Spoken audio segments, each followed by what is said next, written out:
Hey friends, welcome back to the DCHP Lounge. I'm your host Jasmine, and today we are diving into a truth that I know will hit home for a lot of us.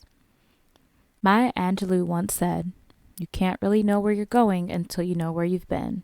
And well, that one line alone changed everything for me, because so many of us are out here grinding, healing, building, breaking generational cycles, but no one ever taught us to look backward first.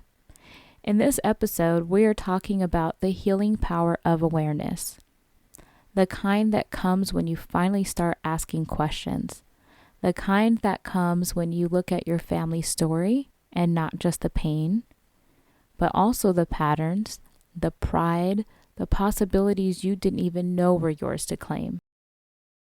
When was the last time that you slowed down long enough to ask yourself, where did I come from? What am I carrying? And what do I want to pass on? Hey, I'm Jasmine, your host, self-mastery coach, photographer, and a lover of deep, meaningful conversations. And this is the DCHP Lounge.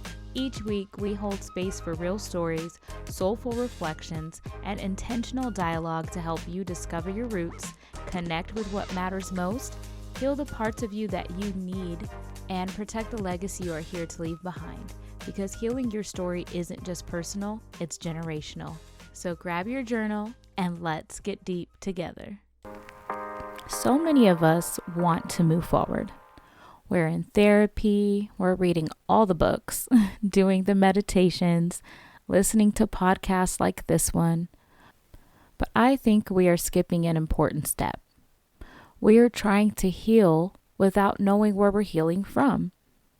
See, healing isn't about fixing what's broken, it's about understanding why we move the way we do, why we attract certain relationships, why we shut down or lash out or hold ourselves back.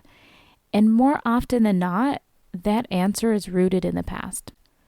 And not always our own past, but the past of our families, our mothers, our fathers, grandparents, sometimes even further back than that. When we can finally see the story, we stop blaming ourselves for chapters that we didn't even write. And that brings me to the next piece of this healing work, because it's not just about awareness, it's about what that awareness opens up. One of the most powerful things that happens when we learn about where we come from is that we begin to see our families not as villains or saints, but as humans, as people. Individuals.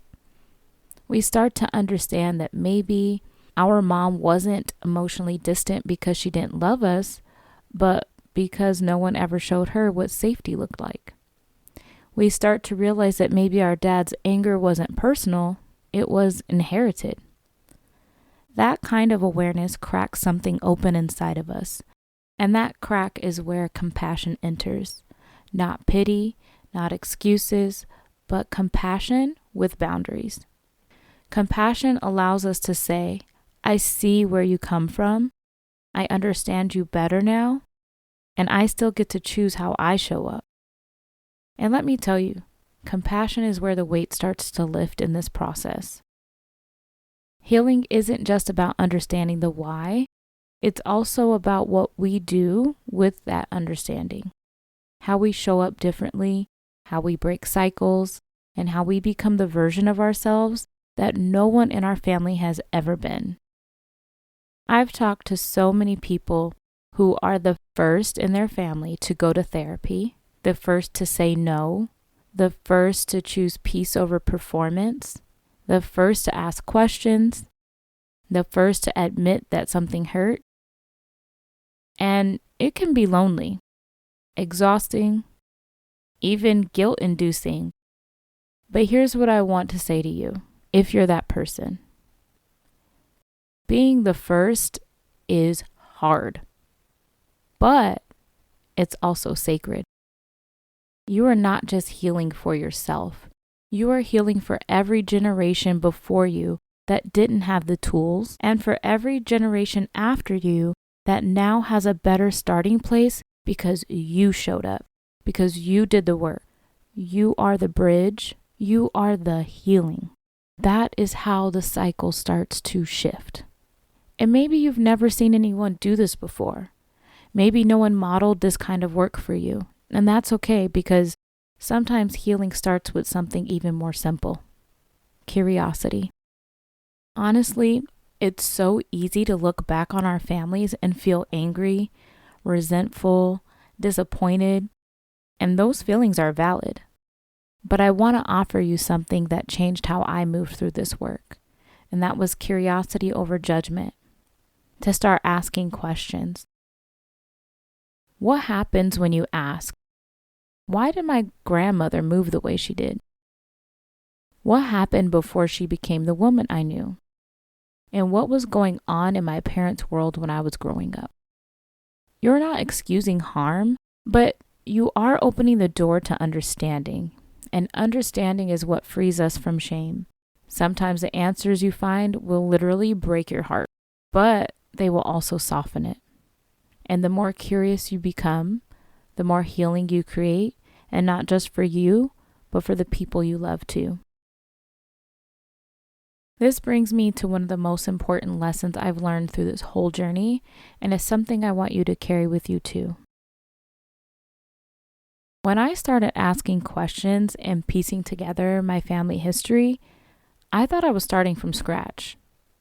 But it turns out that I wasn't. We think we're building new legacies, but we're really just continuing old ones. Ones that we just didn't know existed yet. So whether it's your resilience, your creativity, your fire, or your quiet strength, chances are it came from somewhere. Even your desire to heal is a continuation of something. You may not know their names. You may never meet them. But you are someone's answered prayer. You are someone's becoming, and that realization is what gave me the deepest healing of all.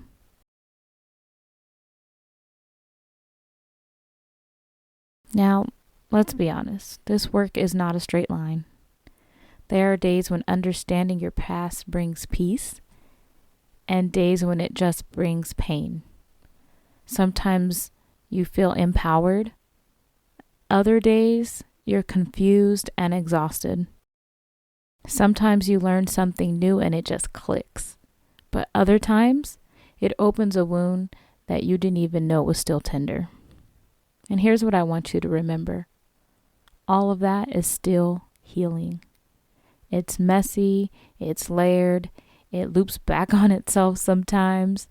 But every question you ask, every story that you reclaim, every layer of awareness you build, it all counts.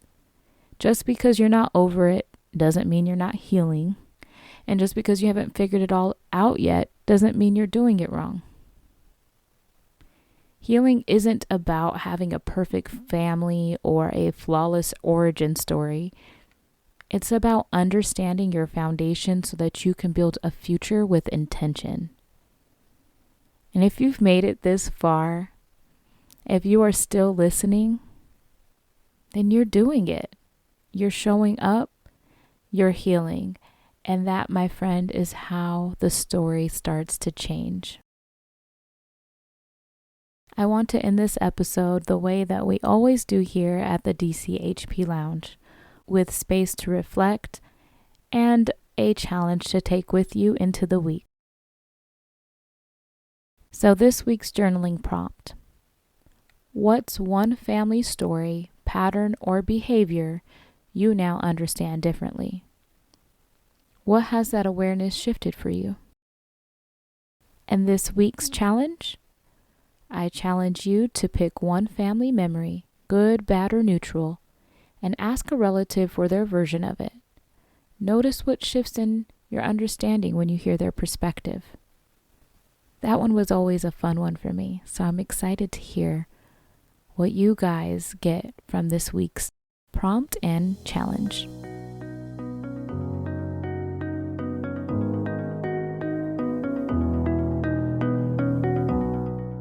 Thank you for tuning in to today's episode here on DCHP Lounge. If this episode resonated with you, I would love for you to share it with a friend or family member who needs to hear it. Be sure to follow us and keep the conversation going on Instagram at the DCHP Lounge, and you can visit us online at dchppodcast.com for full show notes, resources, and any links that you've heard from today's guests or sponsors mentioned. Remember, healing, growth, and legacy building all start with one small step. Until next time.